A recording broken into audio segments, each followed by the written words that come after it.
ठंड में 5 जुगाड़ू बहू की आलू दम बिरयानी। आज तो मैं उनके लिए खास आलू दम बिरयानी बनाने वाली हूँ, उनकी पसंदीदा। बस मम्मी जी जाकर तांडव ना करने लग जाएं। उनके आने से पहले बना लेंगे और पति के आने की इतनी खुशी हो रही है, इसीलिए तो फूल की तरह खिलखिला रही है। बस करो, मुझे बस छेड़ती रहती हो। तो और क्या करें, मेरी आलू दम बिरयानी बनवाने में मदद करो और क्या। देखो, मैं और सीमा अभी तुम्हारी मदद नहीं कर सकते। सारी पुरानी रजाई की रुई हम निकाल रहे हैं और इसे हम कंबल जैसे कवर में डलवा कर नया करके फिर से इस्तेमाल करेंगे। वैसे आप दोनों ने जुगाड़ बहुत अच्छा किया। पुरानी रजाई से हमारा नया कंबल बन जाएगा, वरना हमारी अमीर पड़ोसन को ही देख लो, हर सर्दी में उसे बस नए फैशनेबल कंबल चाहिए होते हैं। हाँ, कल अपनी बातों की हवाइयां उड़ा रही थी। कहती है कि जब तक घर में नया कंबल नहीं आता तब तक सोने में मजा नहीं आता और सर्दी अच्छी नहीं जाती। मैंने भी कह दिया, तुमसे बड़ी मूर्ख इस दुनिया में कोई नहीं। अरे भला, चीजें बदलने से क्या होगा, हमें इस तरह नई चीजों को वेस्ट नहीं करना चाहिए। इस तरह पांचों बातें कर रही थी। सीमा और पायल तो रजाई का काम कर रही थी, लेकिन नेहा, प्रीति और ऋतु तीनों मिलकर आलू दम बिरयानी बनाने की तैयारी शुरू करती हैं। प्रीति ने चूल्हे पर आलू उबलने के लिए रख दिए, तब तक नेहा प्याज काट रही थी। प्रीति भी आलू उबलने के बाद उन्हें छील लेती है और नेहा एक कढ़ाई में तेल डालकर प्याज को अच्छे से फ्राई कर लेती है और दूसरे चूल्हे पर चावल उबलने के लिए रख दिए जाते हैं। उसमें से आधे फ्राई किए हुए प्याज साइड में कटोरी में निकाल लेती है। अब उबले हुए आलू को अच्छे से मैश करने पर उसमें नमक, लाल मिर्च, हल्दी, धनिया, काली मिर्च और इत्यादि मसाले और उसमें दही और आधे रोस्टेड प्याज डालकर उसे अच्छे से मिक्स कर लिया जाता है। चलो, ऑलमोस्ट काम हो गया है। अब फिर से कढ़ाई में थोड़ा तेल डालकर उसमें कटा हुआ हींग, लहसुन, अदरक डाला जाता है। चलो, हम अपने सीक्रेट मसाले का भी तड़का डाल देते हैं। कढ़ाई में सारे मिर्च मसाले डालने के बाद दही आलू मिक्स किया हुआ मिक्सचर उसमें डाला जाता है और उसके बाद उसमें चावल डालकर उसमें फूड कलर डालकर ऊपर से धनिया डालकर उसे पकने के लिए ढक दिया जाता है। सारी खुशबू पूरे घर में फैल जाती है, लेकिन तभी गुस्से में शांति वहां आती है। हे भगवान, फिर से इन्होंने घर खाली कर दिया। अरे तुम लोग ठीक से कभी काम नहीं कर सकती क्या? एक नॉर्मल सी बिरयानी बनाने में तुमने कितना ज्यादा मिर्च मसाला इस्तेमाल कर दिया है। एक ही दिन में पूरे महीने का राशन खा जाओगी क्या? जरा देख कर काम किया करो। मम्मी जी, हम राक्षस तो है नहीं जो पूरे घर का और महीने का राशन एक बार में खा जाएंगे। और ना ही सारा खाना हमने सिर्फ अपने लिए बनाया है। हम तो जो कुछ भी बनाते हैं पूरे परिवार के लिए ही बनाते हैं। इसका मतलब ये थोड़ी है कि हर बार खाने में तुम सब कुछ डाल दोगी। महंगाई आसमान छू रही है, लेकिन तुम्हें कोई फर्क थोड़ी पड़ता है। तुम्हें तो सब कुछ बैठे बिठाए मिल जाता है। इतना कहकर शांति वहाँ से चली जाती है और उन सभी को बहुत गुस्सा आता है। पता नहीं मम्मी जी को हमसे क्या परेशानी है, हर वक्त बस ताने मारती है। कोई पल हमारा सुकून का नहीं जाता है, ना ही चैन से खाना खाने दिया जाता है। कोई बात नहीं, तुम्हें इतना खून जलाने की जरूरत नहीं है। हम सबको तो आदत हो चुकी है, तुम्हारे लिए अभी सब कुछ नया है। प्रीति घर की सबसे छोटी बहू है, जिसकी शादी अभी कुछ महीने पहले ही हुई है। नेहा का पति श्याम घर वापस आता है। दरअसल घर में आरव, यश वही दोनों गांव में रहते थे और बाकी रोहन, श्याम, पवन 3 बेटे दूसरे शहर में नौकरी करने के लिए गए थे, जिसमें से आज श्याम कुछ दिन की छुट्टी बिताने घर आया है और फिर सभी साथ में बैठकर आलू दम बिरयानी खाते हैं। बिरयानी तो बहुत ही स्वादिष्ट बनी है। मजा आ गया खाकर। मुझे भी बिरयानी बहुत अच्छी लगी, मुझे भी बहुत टेस्टी लगी। हाँ सच में भाभी, आप सबके हाथों में तो जादू है। आप बहुत अच्छी आलू दम बिरयानी बनाती हो। हाँ, साथ में एक ही बार के खाने में रसोई का सारा सामान खाली कर देती हैं। माँ, तुम फिर से शुरू हो गई। बेटा, तुम तीनों ना ही बोलो तो ही ठीक है। वहाँ जाने के बाद तुमने कभी ठीक से घर खर्च भेजा नहीं है। यहाँ पता नहीं क्या करते हो इतने पैसों का। मैं जब भी घर में आता हूँ बस हमेशा इसी तरह के ताने सुनता हूँ। कुछ दिन छुट्टी मनाने आया हूँ, उसमें भी शांति नहीं है। इस तरह हल्की चटपट तो खाने के समय हो जाती है। सबके खाना खाने के बाद बाहर आंगन में बहुएं ठंड में बर्तन धो रही थी। ठंडी ठंडी हवा तो हमारी कुल्फी जमा देगी। सही है, आज दोनों दीदी रजाई भरवाने गई हैं। कल तक सब तैयार हो जाएगा, क्योंकि अब ठंड बढ़ेगी तो रजाई की जरूरत तो होगी। घर के कोने में प्रीति अपने फोन से बात कर रही थी। पता है, आज फिर से मम्मी जी हमें सुना रही थी। अरे हम एक वक्त का खाना क्या बनाते हैं, मम्मी जी को तो परेशानी ही हो जाती है। मतलब हम घर में काम करके भी कुछ खाएं पिए ना। इसीलिए तो मैं यहाँ पर हूँ। कम से कम यहाँ रहने के बाद तो घर के कुछ कलेशों से दूर रहने को मिलता है। वहाँ अकेले हो और मुझे अपने परिवार के साथ यहाँ छोड़ दिया, कम से कम मुझे भी ले जाते। उसके बाद शाम हो जाती है और आरव और यश शाम को काम से घर वापस लौटते हैं। वो तीनों बच्चों के लिए ढेर सारी चीजें लेकर आते हैं। मेरी फेवरेट चॉकलेट। हाँ, सिर्फ फेवरेट चॉकलेट ही नहीं, हम तुम्हारे लिए स्कूल का सारा सामान लेकर आए हैं। बहुत सारी पेंसिल, इरेजर और खिलौने वाली ज्योमेट्री भी आजकल बहुत चल रही है। हाँ, आप भी बस बच्चों को अक्सर चीजें लाकर बिगाड़ते रहते हैं। इनकी उम्र में तो चाहिए ही ऐसी चीजें, आखिर अभी नहीं खेलेंगे तो कब खेलेंगे। वहीं बगल में चारपाई पर बैठी शांति। हाँ बिल्कुल, और उड़ाओ पैसे। पैसे तो पेड़ पर उगते हैं ना, जहाँ 1 रुपए की चीज होती है वहाँ 5 रुपए खर्च कर देते हो। शांति फिर से ताना कस देती है, जिसे सुनकर बहुओं का मुंह बन जाता है। इस तरह घर में अक्सर तकरार होती थी। कुछ दिन बाद जब नेहा कढ़ाई में सब्जी बनाने के लिए तेल डालती है। अरे बेटा, ये तेल तो बहुत ही कम है, अगर पति की जेब पूरी तरीके से खाली करनी है तो थोड़ा और तेल डाल दे, ताकि एक अठन्नी चवन्नी तक ना बचे। यहाँ पति कमर तोड़ मेहनत करते हैं, बाकी 3 नालायक आवारा तो वहाँ से 1 रुपए तक नहीं भेजते, और इन दोनों की सारी कमाई यहाँ पर खाने में उड़ा दी जाती है। कुछ भी खाना ज्यादा बनता तभी शांति उन्हें टोकना शुरू कर देती थी, लेकिन बहुएं करती भी क्या, शांति को कुछ जवाब नहीं देती थी, बस चुपचाप अपने काम पर फोकस करती। अभी मैं शांत रहूं तो ही ठीक है। शाम को बहुएं घर का फालतू सामान निकाल रही थी, तब उन्हें एक नीला ड्रम दिखता है जिसमें पानी गर्म करने की रॉड लगी थी। अब इस ड्रम का क्या काम, भाभी से फेंक देते हैं। इसे ऐसे कैसे फेंक देते हैं? बिल्कुल नहीं, इसको हम गमले की तरह इस्तेमाल कर सकते हैं और इसमें बेल लगा सकते हैं। मानना पड़ेगा, आपका जुगाड़ू और क्रिएटिव माइंड तो सच में बहुत अच्छा है। दिन गुजर रहे थे। एक दिन जब बच्चे पिज्जा खाने की जिद करते हैं तो बहुएं घर पर पिज्जा मंगवा लेती हैं। तीनों बच्चे खुशी से पिज्जा खा रहे थे। बच्चों को कूड़ा खिलाते हुए सब कितने खुश हो रहे हैं। इतने पैसे फूकने से अच्छा कि थोड़े बहुत पैसे बचा लिए जाएं। तब बहुएं गुस्से में आपस में बात करती हैं। अब तो सच में मुझे भी गुस्सा आ रहा है। सुबह खाने को लेकर टोका तो टोका, अब बच्चों के मामले में भी मम्मी जी टोक रही हैं। इतनी कंजूसी करने का क्या फायदा? जब हमारे पति खर्च कर रहे हैं और इतना कमाते हैं, तब भी हर चीज में कंजूसी करनी होती है। मैं तो आपकी इस बात से 100% सहमत हूँ। ये सब माहौल देखकर श्याम अपनी छुट्टी खत्म होने पर नेहा को साथ ले जाने का फैसला करता है। मैं नेहा को भी अपने साथ लेकर जा रहा हूँ। हाँ, ले जा। अब तो बड़ा हो गया है, कोई भी फैसला हमसे पूछकर थोड़ी लेगा। बस यही ताना सुन सुनकर एक दिन कानों से खून निकलने लगेगा। इतना कहकर श्याम नेहा को लेकर चला जाता है और प्रीति रोहन को फोन करती है। अरे भैया से कुछ सीखो, कैसे सबके सामने से दीदी को ले गए, लेकिन आप वहाँ पर हाथ धरे बैठी रहना। अरे क्यों गुस्सा होते हो, जल्दी आता हूँ लेने। इस तरह शहर में काम कर रहे तीनों भाई आपस में फोन पर बात करते हैं और इस बार छुट्टी में आकर तीनों अपनी पत्नी को ले जाते हैं। उनके जाने के बाद इस बार तो नेहा के बाद प्रीति और सीमा भी चली गई। उनके बिना घर कितना खाली हो गया है। मेरा भी बिल्कुल मन नहीं कर रहा है। नेहा अपने फ्लैट का काम करके टीवी देख रही थी। मैं तो यहाँ पर बहुत बोर हो रही हूँ। छोटा सा फ्लैट है, यहीं कमरे में बंद रहो बस। यहाँ शहर में तो कोई किसी से बात भी करना पसंद नहीं करता और गांव में हर कोई एक दूसरे के पास आकर हाल चाल पूछता था। नेहा अकेले वहाँ बोर होने लगती है। सीमा का भी यही हाल था। मुझे चाची, दादी और चिंटू और मोना के पास जाना है। चलो मम्मी घर चलो, मुझे यहाँ नहीं रहना। सीमा की बेटी का भी अपने परिवार से दूर बिल्कुल मन नहीं लग रहा था। सोनिया घर में सबसे छोटी थी, इसीलिए सबकी चहेती थी। सच कहूँ तो यहाँ आने के बाद मेरा भी मन नहीं लग रहा। सीमा का भी यही हाल था, लेकिन प्रीति बहुत खुश हो रही थी। प्रीति टीवी देखते हुए पिज्जा खा रही थी। कितना अच्छा लग रहा है, बार बार मम्मी जी के ताने नहीं सुनने पड़ रहे।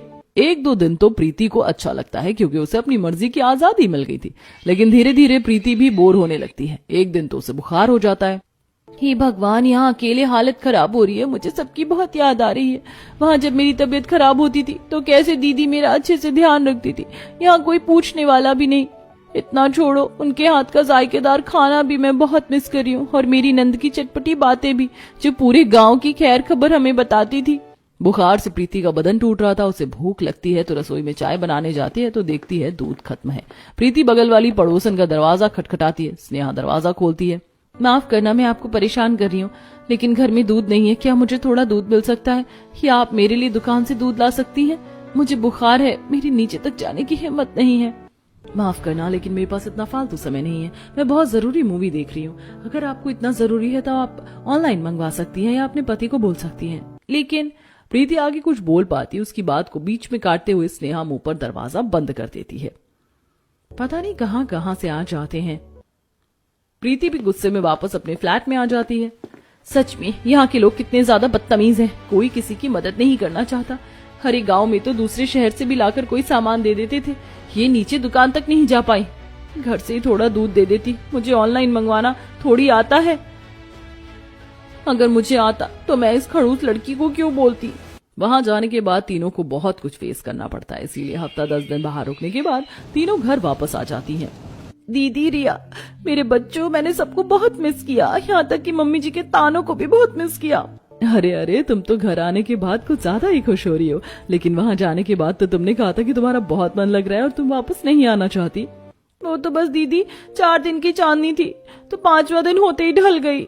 मैं तो आज के बाद वहां कभी नहीं जाने वाली। मेरा भी कुछ यही हाल है।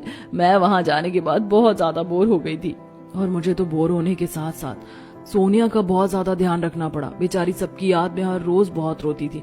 अब देखो कैसे आंगन में सबके साथ कितने अच्छे से खेल रही है। वैसे कुछ भी कहो, जो बात एक परिवार के साथ होती है वो और कहीं नहीं होती। अब फिर से उनकी जिंदगी उसी रूटीन पर चालू हो गई थी। फिर से शांति उन सभी को बहुत ज्यादा ताने देती थी। एक दिन 5 बहुएं अपनी पसंद की बिरयानी बनाकर खा रही थी, तब शांति फिर से उन्हें खरी खोटी सुनाती है। जब देखो बस खाने पर ध्यान रहता है और किसी चीज पर तो ध्यान जाता ही नहीं। पूरा दिन बस घर में पड़े रहो और खाते रहो। शहर के बच्चों को कुछ भेजना नहीं है और यहाँ वालों की जेब खाली करते रहो बस। फिर से शांति खूब सारी बातें सुनाकर वहां से चली जाती है, और इस बार प्रीति की आंखों में आंसू आ जाते हैं। अब तो मुझे लग रहा है कि मैं वहीं ठीक थी। भले ही वहां अकेले मन नहीं लग रहा था, लेकिन कम से कम सुकून से अपनी मर्जी का तो खा पा रही थी। ऐसे 2 वक्त का खाना खाने के लिए सुनना तो नहीं पड़ रहा था।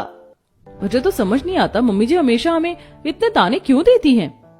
मैं बताती हूँ आपको। तब वहां रिया आती है और सभी को सारी बात बताती है।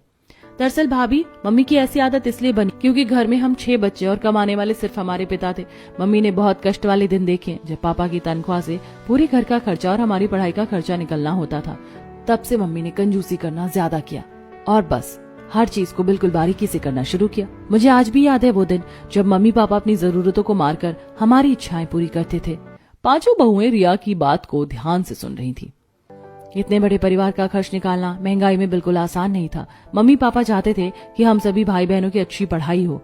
हमारी अच्छी पढ़ाई की खातिर उन्होंने अपनी सारी इच्छाएं कुर्बान कर दी। कभी अपने पसंद के कपड़े नहीं पहने, कभी अपनी पसंद का खाना नहीं खाया, यहाँ तक कि एक बार मुझे एक ड्रेस पसंद आई और स्कूल फंक्शन में मुझे पहननी थी। मम्मी ने एक्स्ट्रा काम करके पैसे जोड़े और मेरे लिए बड़ी खुशी से वो ड्रेस खरीद कर लाई। ये सब बताते हुए रिया का गला भर आता है। पापा अकेले कमाने वाले थे और वो चाहते थे कि हम कॉलेज में आगे अच्छी पढ़ाई करें, तो हमारी पढ़ाई के लिए पैसे भी बचाने थे। 6 बच्चों को पालना बहुत मुश्किल था।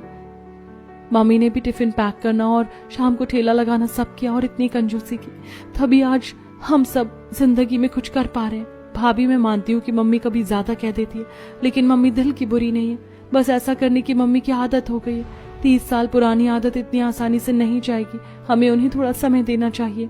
सब सहमत होकर, तुमने बिल्कुल सही कहा। हमने मम्मी जी को नहीं समझा, लेकिन अब हम समझेंगे और उनकी बात का बुरा नहीं मानेंगे। इस तरह 5 को शांति के व्यवहार के कारण समझ में आता है और उसी शाम वो सभी शांति को रमेश से बात करते हुए सुनती हैं। तुम इस तरह बहुओं को टोकते हो, मुझे बिल्कुल भी अच्छा नहीं लगता। उन बेचारियों को बुरा लगता है। आपको क्या लगता है कि मुझे नहीं दिख रहा कि उन्हें बुरा लगता है? मुझे उन्हें टोकना बिल्कुल भी अच्छा नहीं लगता, लेकिन अभी रिया की शादी करनी है, कॉलेज का आखिरी साल है, उसकी फीस भरनी है, 3 बच्चे घर में और बच्चे होंगे, उनकी पढ़ाई का खर्च होगा, उनके भविष्य के लिए पैसे जमा करने हैं। मुझे इन सब की बहुत चिंता है। वहाँ शहर में तीनों नालायक कभी पैसे नहीं भेजते, करे तो क्या करें? हाँ, और आरव और यश ने रिया की कॉलेज की फीस भर दी, लेकिन उन्हें पॉलिसी के पैसे भरने हैं। घर में इतने सारे सदस्य हैं और इतनी बड़ी पॉलिसी है, तो बहुत पैसा चाहिए। इस बार बजट बिगड़ रहा है, लेकिन वो तीनों कभी 1 रुपया नहीं भेजते।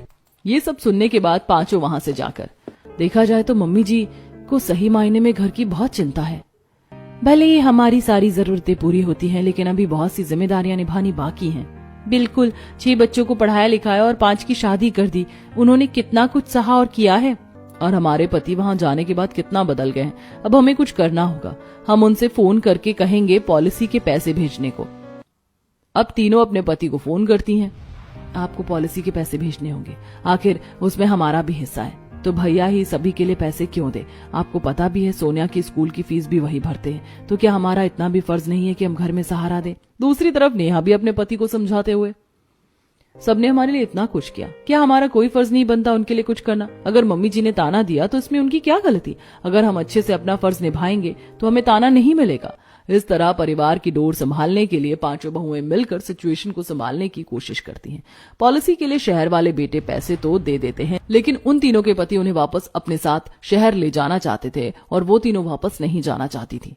आज फिर उनका कॉल आया और कह रहे थे कब लेने आऊं। मैंने तो मना कर दिया और कह दिया कि अभी दिसंबर शुरू होने वाला है और मार्च में सोनिया के पेपर है, तो इस साल तो इसी स्कूल में पढ़ना होगा, वरना बच्चे का साल खराब हो जाएगा। आपने तो बच्चे की पढ़ाई का बहाना लगा दिया, लेकिन मैं क्या करूं समझ नहीं आ रहा। बच्चे की पढ़ाई का बहाना भी कुछ महीने चलेगा, उम्र भर नहीं। मैं चाहती हूँ हम कुछ ऐसा करें कि हमें कभी यहाँ से ना जाना पड़े। काफी देर सोचने के बाद मिल गया आइडिया। देखो, मम्मी जी ने एक समय पर परिवार को चलाने के लिए बिजनेस किया था, क्यों ना हम पांचों भी मिलकर बिजनेस करें, वहीं खाना बनाने का, जिससे हमें यहाँ से जाना भी नहीं होगा और परिवार को सहारा भी मिलेगा। बिल्कुल, हमारी इतनी बड़ी जॉइंट फैमिली है, खर्चे बहुत है और अपने परिवार को अगर बांध कर रखना है तो इससे बेहतर आइडिया कुछ नहीं। फिर तो हम अपनी आलू दम बिरयानी बनाकर बेच सकते हैं। यहाँ सभी को बिरयानी बहुत पसंद है और यहाँ पर कोई बिरयानी वाला भी नहीं है। मुझे भी आइडिया बहुत अच्छा लग रहा है। हाँ, हम ऐसा करके घर के लिए कुछ कर सकते हैं और मम्मी जी को फिर थोड़ी चिंता कम होगी। इस तरह पांचों मिलकर ये फैसला लेती हैं और अपने पति से पैसे लेने के बाद वो एक ठेला लेकर आती हैं। अरे अब तुम सबने मिलकर क्या खुराफात शुरू की है? मम्मी जी, हम एक बिजनेस करना चाहते हैं। हम चाहते हैं कि हम आलू बिरयानी बनाकर बेचें, जिससे हमें थोड़ा मुनाफा और घर खर्ची में भी सहारा लगे। अपनी बहुओं की ऐसी बात देखकर शांति बड़ी हैरान होती है। तुम्हें इतना परेशान होने की क्या जरूरत है जब तुम्हारे पति कमा रहे हैं? मम्मी जी, हम भी अपने जीवन में कुछ अच्छा करना चाहते हैं। हम चाहते हैं कि हम दिखाएं कि हम बहुत कुछ कर सकते हैं।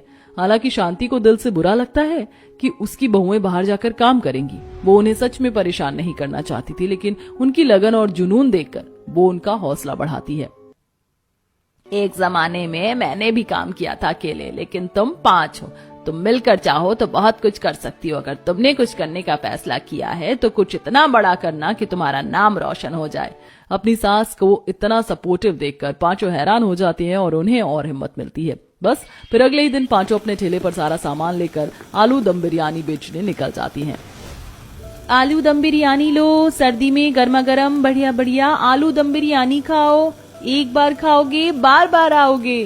पहले दिन उनके पास सिर्फ एक ग्राहक आता है। अरे सच कहूँ तो आपकी आलू दम बिरयानी सच में बहुत स्वादिष्ट है, इसे खाकर तो मजा आ गया। ग्राहक को आलू दम बिरयानी बहुत स्वादिष्ट लगती है। अब अगले दिन फिर से सभी मिलकर बिरयानी बेचने बाहर निकलती हैं। वहाँ से एक औरत गुजरती है। एक ठेले की बिरयानी बेचने के लिए पूरी मंडली निकली है, कैसा पागलपन है।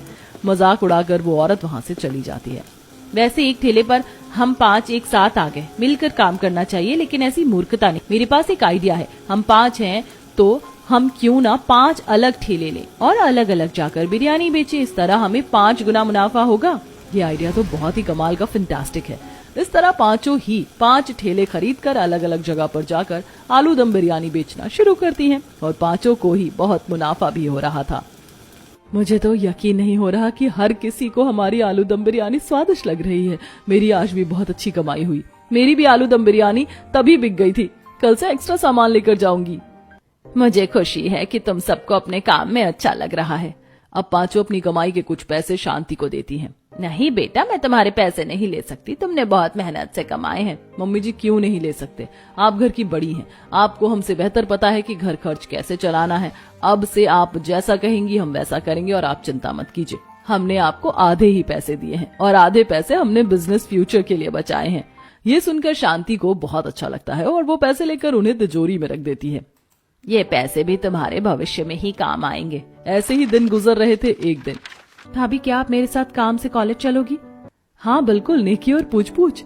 पायल रिया के साथ उसके कॉलेज जाती है। वहाँ पर कॉलेज में काम खत्म करने के बाद, ये शहर में तो कितने बड़े बड़े होटल हैं और यहाँ का नजारा भी कितना अच्छा है। चलो भाभी, एक रेस्टोरेंट में चलते हैं। रिया पायल को एक रेस्टोरेंट में लेकर जाती है, जहाँ पर छत पर ओपन रेस्टोरेंट था और चारों तरफ पेड़ पौधे और सुंदर नजारा था। खुले आसमान के नीचे दोनों एक टेबल पर बैठकर सर्दी में कॉफी का मजा लेते हैं। वाह, ये नजारा तो सच में कितना सुंदर है। मैं तो ऐसा पहली बार देख रही हूँ। उसके बाद दोनों घर वापस आती हैं और इस बारे में जब पायल सबको बताती है, हाँ मैं भी एक बार ऐसे रेस्टोरेंट में गई थी, मुझे बहुत अच्छा लगा था। क्यों ना हम अपने घर के आंगन में छोटा सा ढाबा खोले, जैसे उस छत पर छोटा सा रेस्टोरेंट बनाया था, ऐसा ही हम अपने आंगन में बना सकते हैं तो ग्राहक ज्यादा आएंगे। हाँ, और हम यहाँ बॉनफायर भी कर सकते हैं। सर्दी का मौसम है, आग जलाएंगे और बॉनफायर का कॉन्सेप्ट शहरों में बहुत ट्रेंड में है। सभी को ये आइडिया अच्छा लगता है और अपने आंगन में कुछ टेबल चेयर लगाने के बाद वहां पर आलू दम बिरयानी का बोर्ड लगा दिया जाता है, जिसके बाद वहां ग्राहक आते हैं और वहां पर बीच में बॉनफायर भी जलाई जाती है। प्रीति, नेहा और सीमा तीनों मिलकर आलू मैश करके उसमें मिर्च मसाला डालकर एक पतीले पर चावल उबलने के लिए रख देती हैं और दूसरी तरफ कढ़ाई में तेल डालकर छौंक लगाकर उसमें सारा सामान डालकर बिरयानी पकने के लिए ढक देती हैं। बिरयानी बनने के बाद ग्राहकों को बिरयानी परोसी जाती है। अरे यहाँ की दम आलू बिरयानी खाकर तो मजा आ रहा है। अरे बहुत स्वादिष्ट है, और इतनी सर्दी में बोनफायर के सामने बैठकर खाने में तो और भी ज्यादा मजा आ रहा है। इस तरह उन पांचों ने अपने घर में आंगन में छोटा सा ढाबा बनाने की तो कोशिश की, लेकिन उसमें उन्हें बहुत परेशानी हो रही थी। ग्राहक किसी भी समय आ जाते और घर में बच्चों और बाकी सबको भी रहने में और उनकी प्राइवेसी में भी दखलंदाजी हो रही थी। हमें घर में ढाबा लगाने का आइडिया ड्रॉप करना चाहिए। ठेले का ही आइडिया अच्छा था। ऐसे कैसे भाभी? आपको ढाबा खोलना है तो हम एक बड़ी सी जगह किराए पर ले लेते हैं और वहाँ पर गार्डन को अच्छे से डेकोरेट करेंगे, छोटा सा टेंट लगा के सामने बॉनफायर करेंगे। सब अच्छा है रिया, लेकिन इतने पैसे नहीं हैं। इतने पैसे क्यों नहीं है बेटा? इतने समय से तुम मुझे जो पैसे दे रही थी मैंने उन्हें बचाया है। लेकिन मम्मी जी, उन्हें हमने खर्च करने के लिए आपको नहीं दिया, रिया की शादी के लिए जोड़ने को दिया था। रिया की शादी के लिए भी पैसे जुड़ जाएंगे। फिलहाल तुम अपने सपनों को उड़ान दो, लगाम नहीं।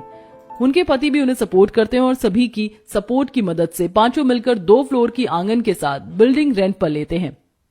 नीचे ढाबा होता है और आंगन को सुंदर तरीके से सजाया जाता है। वहां पर छोटे छोटे टेंट लगाए जाते हैं ताकि सभी बॉनफायर के सामने अपना खाना एंजॉय कर सके। और उसकी दूसरी मंजिल की छत पर जैसा पायल ने सुंदर रेस्टोरेंट देखा था वैसा ही रेस्टोरेंट तैयार किया जाता है। खुले आसमान के नीचे छत पर टेबल और चेयर के साथ सुंदर गमले वहां सजाए जाते हैं। अब उनके ढाबे पर भीड़ होती है। कभी गांव में इतना अच्छा ढाबा नहीं देखा। ऊपर छत पर कितना अच्छा नजारा है। नीचे गार्डन में बॉनफायर के चारों तरफ बैठकर, अरे भाई, सर्दी में बोनफायर का आइडिया कितना अच्छा है। पूरे गांव में ऐसा किसी ने नहीं सोचा होगा। बोनफायर के सामने आलू दम बिरयानी खाने का तो मजा ही अलग है। सच में कितना सुकून लग रहा है। यहीं पास में रहने को होटल होता तो और अच्छा होता। रात को यहाँ बॉनफायर के सामने पार्टी करते तो मजा आता। ये सब बातें पांचों बहुएं सुन लेती हैं और उन्हें और अच्छा आइडिया आता है। वो मिलकर सामने वाली बिल्डिंग किराए पर ले लेती हैं और उसे होटल में कन्वर्ट करती हैं। इस तरह उन्होंने एक शानदार होटल और रेस्टोरेंट खोल लिया था। उनका बिजनेस फल फूल रहा था, काफी अच्छा मुनाफा हो रहा था। कुछ महीनों की मेहनत के बाद मुझे तो सच में यकीन नहीं हो रहा कि तुमने इतनी जल्दी इतना बड़ा टारगेट पूरा कर लिया। बेटा, तुमने रिया की शादी के लिए ऐसा किया। इतने पैसे सेव करके तुमने हमारे खाते में जमा करवा दिए। मुझे तुम पर बहुत गर्व है। जो आज तक हमारे बेटे न कर सके वो तुमने कर दिखाया। सच में आप सभी ने साबित कर दिया कि अगर मिलजुल कर और पूरी लगन से कुछ काम किया जाए तो जिंदगी में कुछ भी करना संभव है। हाँ, लेकिन बदले में हमें एक चीज चाहिए। हम चाहते हैं कि आप सब मिलजुल कर रहें और कभी हमें अलग होने को ना कहें। खास तौर पर हम तीनों के पति जो शहर में अलग रहते हैं। पीछे से भैया और मम्मी पापा जी ने बहुत कुछ सहा है और आप सब शहर में नौकरी करने क्या गए, यहाँ की सब चीजें भूल गए। हाँ बिल्कुल, मुझे भी इस बात से एतराज है। हम पांचों कभी भी अलग नहीं होना चाहती। वहीं जब बड़े भैया ने हम में से किसी के भी खर्च के लिए या व्यवहार में भी भेदभाव नहीं किया तो आप तीनों कैसे सब भूल सकते हैं। प्रीति, सीमा और नेहा के पति को ये सब सुनकर शर्मिंदगी महसूस होती है और उन्हें अपनी गलती का एहसास होता है। आज से हम भी गांव में ही रहना पसंद करेंगे। परिवार से दूर रहने के बाद परिवार से मोह खत्म हो जाता है। अब यहाँ चाहे हमें कम पैसे मिले लेकिन हम यहाँ अपने परिवार के साथ रहना चाहेंगे। इस तरह आखिर में परिवार में जितने भी गिले शिकवे थे सब खत्म हो जाते हैं और आखिर में पूरा परिवार मिलजुल कर गाँव में रहता है और अपने इस छोटे से आलू दम बिरयानी के बिजनेस को बहुत ही ऊंचाई तक पहुंचाता है।